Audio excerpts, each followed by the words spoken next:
that you invited me, that you came back. I really am. I have enjoyed myself with you. And when you want me again, I'll come quickly. Yeah.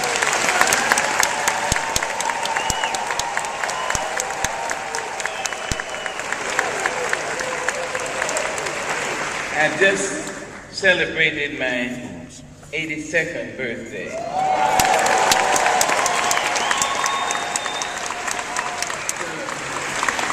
I ask you to pray for me when you have a chance by name, Maya Angelou.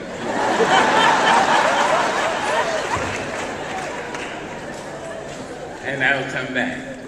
Now here's a poem.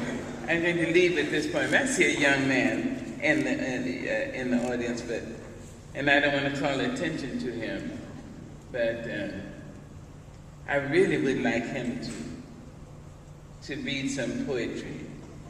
And I think he's sitting with his mother.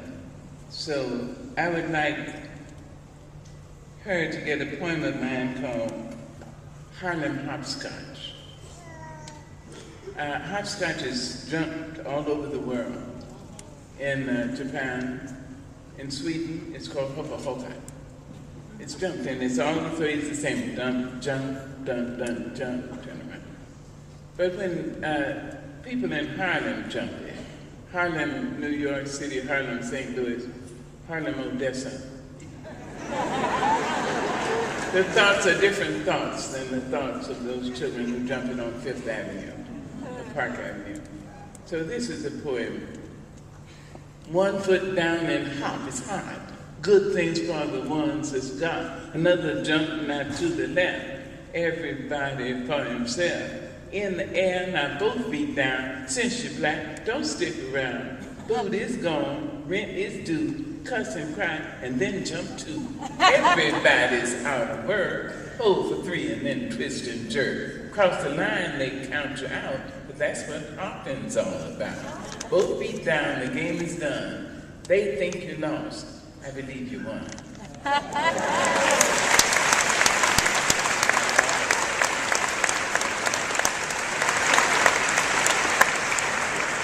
After I had written the inaugural poem for President Clinton, United Nations asked me to write a poem for the world. It was so amazing to me. And they asked if I would write it for the 50th anniversary of United Nations. And would I come to San Francisco and deliver the poem? When United Nations was being formed in San Francisco, I was 16 years old. I was 6 foot tall. I was black even then. I was about to finish high school. I was pregnant and unmarried. I knew I had a penchant for languages. I had an ease with language. And I had read in the newspapers that simultaneous translators were being paid the unheard of amount of $150 a week to translate at United Nations. I used to go down and where they were meeting, and I would watch them. And I cried copiously because I thought I'd watched Mrs. Eleanor Roosevelt and her friend, Dr. Mary McLeod Bethune, go into the building. And I thought if I wasn't 6 foot tall, black, unmarried, pregnant, and uneducated, I could go in that building.